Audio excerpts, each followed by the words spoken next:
It's just a wedding, Alex. We can always save up again, she said after stealing the deposit for a trip with her affair partner.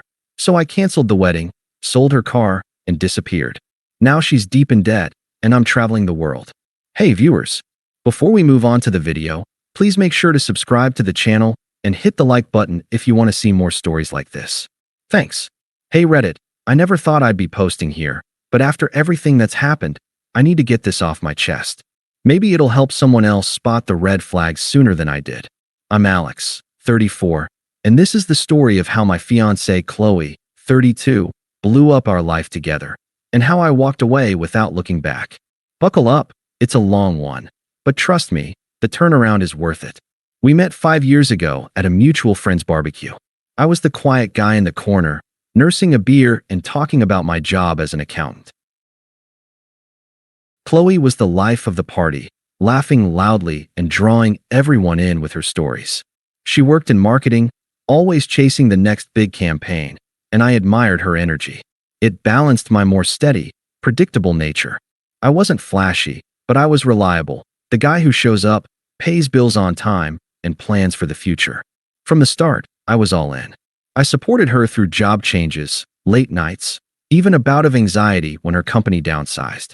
I cooked dinners, listened to her vent, and encouraged her dreams. In return, she made me feel alive, like I wasn't just going through the motions. We moved in together after a year, blending our lives seamlessly. I handled the finances because numbers were my thing. She handled the fun stuff, like planning trips or date nights. But looking back, there were signs. Qley always craved excitement. She'd joke about how boring my routines were, my early bedtimes, my gym schedule, my savings habits.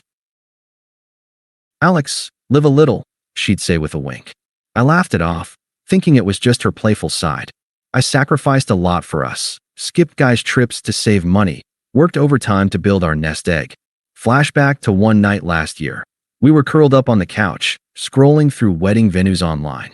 She'd been pushing for a destination spot on the coast, something extravagant. Come on, Alex, it's once in a lifetime, she pleaded. I hesitated, it was pricey, but I agreed because seeing her happy lit me up. I dipped into my personal savings, the money I'd scrimped from bonuses and side gigs, to cover the deposit. $15,000, non-refundable, wired straight to the venue. It hurt, but I told myself it was an investment in our future. We set the date for next summer, and planning kicked into high gear. Invites went out, vendors were booked, photographer, caterer, florist, all with deposits from our joint account, but the big one was mine.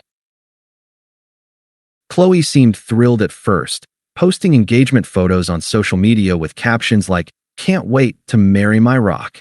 But then things shifted. She started staying out later for work events, coming home tipsy and evasive. Her phone buzzed constantly, and she'd angle it away when I was near. I chalked it up to wedding stress, but deep down, a knot formed in my gut. The betrayal hit like a freight train about 3 months ago. I'd been working late on a client audit when Qley called. Her voice was off, too casual, almost giddy. "Hey, Alex, we need to talk." I asked if everything was okay, and she laughed, a sharp, dismissive sound that still echoes in my head. That's when she dropped the bomb. I pulled over on my drive home, heart pounding, as Qley spilled it all over the phone. No remorse, just facts delivered like a business update. She'd been seeing Jake, a co-worker from her firm, a slick sales guy with a sports car and stories of weekend getaways. "It's not what you think," she started, but it was exactly that. They'd been hooking up for months, emotional and physical, right under my nose. I sat there in stunned silence, gripping the steering wheel until my knuckles whitened. Flashback to a month earlier. We'd been at her company's holiday party. Jake was there, flashing his grin, clapping me on the back like we were pals. "Lucky man," he'd said, winking at Qley. She giggled, brushing it off as office banter. Now it clicked. He wasn't complimenting me. He was mocking me. Why? I managed to ask, my voice steady despite the storm inside. I wasn't yelling. I just needed to understand. Qley sighed, like I was the one being dramatic. "Alex, you've been so focused on the future. Saving, planning, all that safe stuff. Jake gets me. He's spontaneous, fun. We went on this amazing trip last weekend, and it just felt right." "Trip?" I echoed, confusion cutting through the pain. We'd been saving every penny for the wedding. Where did the money come from? Yeah, about that, she said, her tone shifting to smug justification.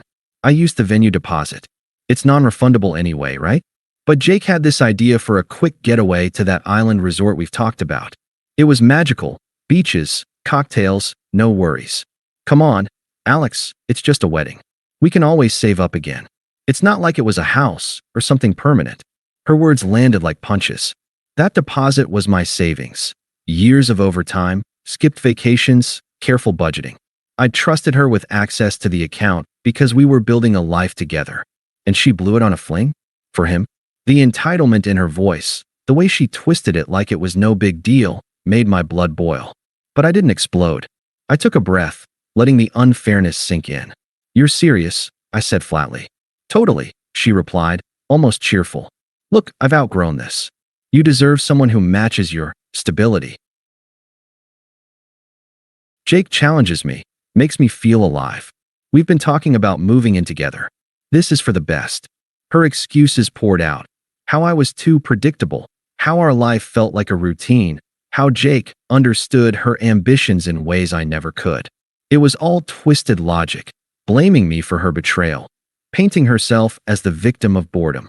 You never take risks, Alex. That's why this happened. I felt the confusion swirl. Had I really been holding her back? The silence stretched as I processed it. Part of me wanted to argue, to remind her of the nights I'd stayed up helping with her presentations, the weekends I'd spent fixing up our place while she partied. But what was the point? Her mind was made up, and her disrespect was crystal clear. Finally, I said, okay, just that.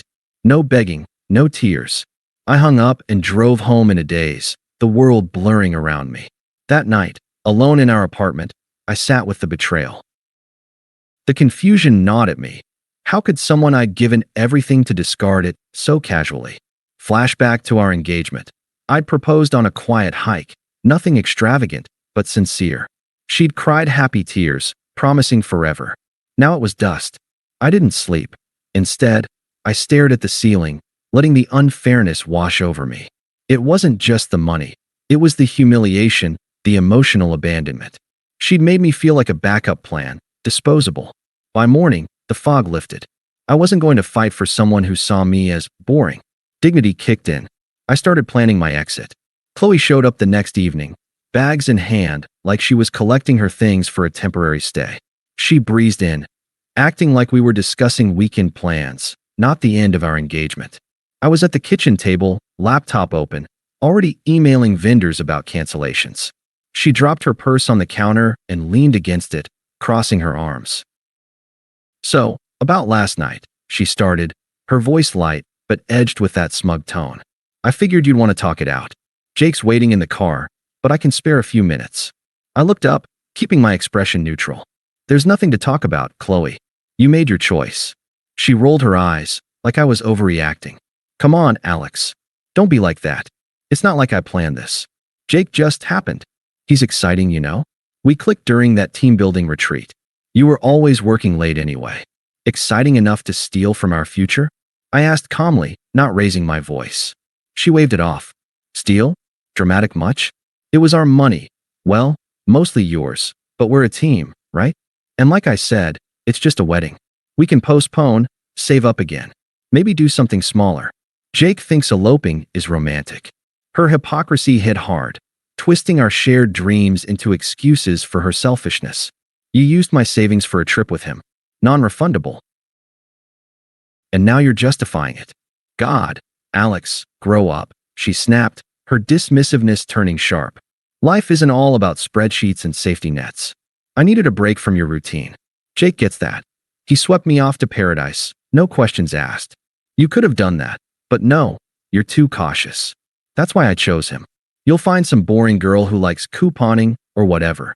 The power shift was subtle, but there, she was framing her betrayal as my failure, her manipulation as liberation. I felt the sting, but I didn't bite. Instead, I stood up. Fine, then go. She blinked, surprised I wasn't begging.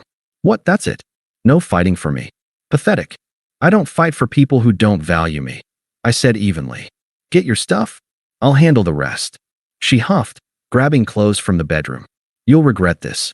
Jake's got connections, better than your desk job. And when you're alone, saving pennies, think about what you lost. As she packed, she kept justifying. It's not cheating if the spark's gone. You stop trying, Alex. Jake reignites it. Twisted logic, every word revealing her true colors. Entitled, cruel, unapologetic. She left with a final jab. Good luck finding someone who puts up with your dull life. The door slammed, and silence fell. I didn't chase her. Instead, I got to work. First, I canceled every wedding vendor, photographer, caterer, all of it. Some deposits were lost, but I put the rest back into my account. The venue? Already gone, thanks to her. Then, the car. I'd bought it for her birthday, title in my name. I listed it online that night, sold it within days to a buyer who paid cash. Transferred the money straight to a high-yield savings account, untouchable. By week's end, I'd changed the locks, blocked her number, and packed my essentials. I didn't disappear dramatically, just took a leave from work, rented a short-term place in another city, and went radio silent. No social media updates, no mutual friends tipped off. Let her wonder. The confusion lingered in those first days, replaying her words, questioning if I was too safe. But sitting with it, in the quiet, I realized her betrayal wasn't my fault. It was her flaw. Dignity meant detaching, not dwelling. The weeks after Qley left were a blur of silence and self-reflection. I holed up in my short-term rental, a quiet apartment on the outskirts of a nearby city, nothing fancy, just a place to breathe without reminders of her. No dramatic revenge plots, no late-night rants to friends. Just me, sitting with the betrayal, letting it sink in like a heavy fog. The confusion was the worst part, replaying her words in my head, wondering how I'd missed the signs. Had I really been that blind? Flashback to 6 months earlier. We were at dinner, celebrating her promotion. She'd been distant, but I thought it was work stress. "Alex, you're my anchor," she said, clinking glasses. "I couldn't do this without you." I beamed, covering the bill as always, while she texted under the table. Now I knew who. Jake, probably planning their next meeting. The manipulation stung. She'd used my loyalty as a safety net while swinging for something exciting. I didn't reach out. Instead, I focused on rebuilding. I dove into work, landing a remote project that paid well. The car sale netted me $12,000, enough to pad my high-yield account. I started running again, something I'd let slide to accommodate her schedule. Mornings were for coffee and journaling, processing the unfairness without bitterness. Why fight for someone who'd publicly humiliated me? Her social media posts from the trip popped up via mutual friends. Beaches, cocktails, Jake's arm around her. Captions like, "Living my best life, #no regrets." It hurt, seeing my savings fund her fling, but I unfollowed and moved on. The silence stretched. No calls from her at first, probably assuming I'd come crawling back. Mutual friends texted cautiously. "Heard about you too. You okay?" I kept it brief. "Yeah, moving forward." Some sided with her initially, buying her story of needing space. But cracks appeared. One friend messaged, "Dude, she told us you were too controlling. But that trip? Sketchy." I didn't defend myself, let the truth percolate. Then karma started its slow roll. About a month in, whispers reached me through the grapevine. Jake dumped her, coldly, via text, once he realized she was broke. Turns out, he'd been using her for fun, stringing along multiple women at work. When the wedding fallout hit her wallet, vendors demanding payments in her name, since she'd signed some contracts, he bailed. "Not my problem," he reportedly said. Qley was left scrambling, maxing out cards to cover basics. Her downfall unraveled fast. Our families got wind. My parents were furious, hers embarrassed. Social exile set in. Friends distanced themselves after seeing the posts and hearing my side quietly shared. She lost a big client at work, rumor had it, due to the distraction. Debt piled up, $10,000 in vendor bills, plus her share of our old lease. She moved back with her parents, a far cry from the adventurous life she'd chased. I sat with it all, not gloating, just observing. The unfairness faded as I built my new routine. I booked a solo trip, nothing extravagant, just a week in a mountain cabin, to clear my head. For the first time, I felt the weight lift. Her betrayal had been a wake-up call. I wasn't boring. I was steady, and that was my strength. The emotional abandonment? It taught me self-reliance. By month 2, the confusion cleared, replaced by calm clarity. I was done being her backup. It started small, about 6 weeks after the breakup. A text from an unknown number. Hers, probably a burner app. "Alex, we need to talk. This is ridiculous." I ignored it. Then calls, voicemails piling up. I didn't block at first. Curiosity won, but I never answered. One evening, my phone rang. I let it go to voicemail. "Alex, pick up. It's Qley. Look, things with Jake didn't work out. He was a mistake. I see that now. We had something real, you and me. Can't we just talk? I miss our life." Her tone was pleading, a far cry from the smugness before. No apology for the theft, just hypocrisy, blaming Jake while ignoring her role. I deleted it. The attempts escalated. Texts flooded in. "Please, Alex. I'm sorry about the money. I'll pay you back somehow. We can reschedule the wedding. Make it simple." Then, desperate. "How can you ignore me? We were engaged. This is cruel." Power reversal clear. She discarded me casually. Now rejection stung her. Her family joined in, as unpleasant as expected. First, her sister emailed. "Alex, you're being petty. It's just money. Qley's hurting. Jake used her. Grow a pair and forgive her. Family sticks together." Toxic, blaming me for her consequences. Then her mom called, voice shrill. "You think you're better than us? Qley made a mistake, but abandoning her like this? Disgraceful. She needs help with these bills. You owe her that much after all she put up with." I finally picked up one call from Qley, 2 months in, to set boundaries.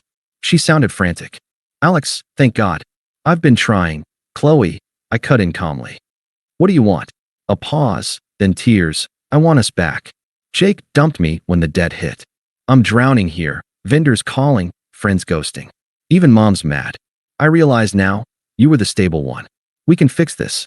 I'll change, no more risks. Please." Her hypocrisy shone, twisting back to needing my stability after mocking it. Emotional shift evident, from desperate pleas to revealing anger. "You realize now?" I said evenly. "After stealing my savings? After humiliating me?" "It wasn't stealing," she snapped, voice rising. "We were a team, and you sold my car? That's low. You're punishing me. If you cared, you'd help."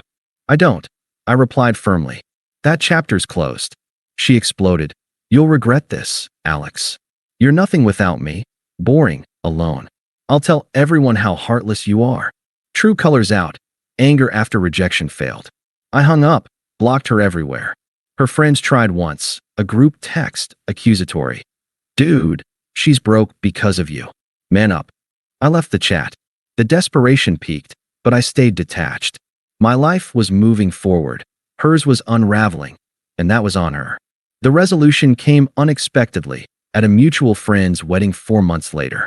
I debated going, small world, risks of drama, but it was an old buddy, and I'd RSVP'd pre-breakup. Plus, I'd evolved. Traveling solo, I'd visited Europe on a whim, using my rebuilt savings. Met interesting people, even dated casually. Life felt full, her betrayal a distant echo. The venue was elegant, coastal like ours would have been, ironic. I arrived composed, chatting with friends who'd heard the full story. Whispers, "Qley's here. Heads up." She approached during cocktail hour, disheveled in a rumpled dress, eyes red. That had taken its toll, gaunt, stressed. Friends avoided her. Families had cut ties after the humiliation spread. "Alex," she said, voice shaky. "Can we talk?" Privately.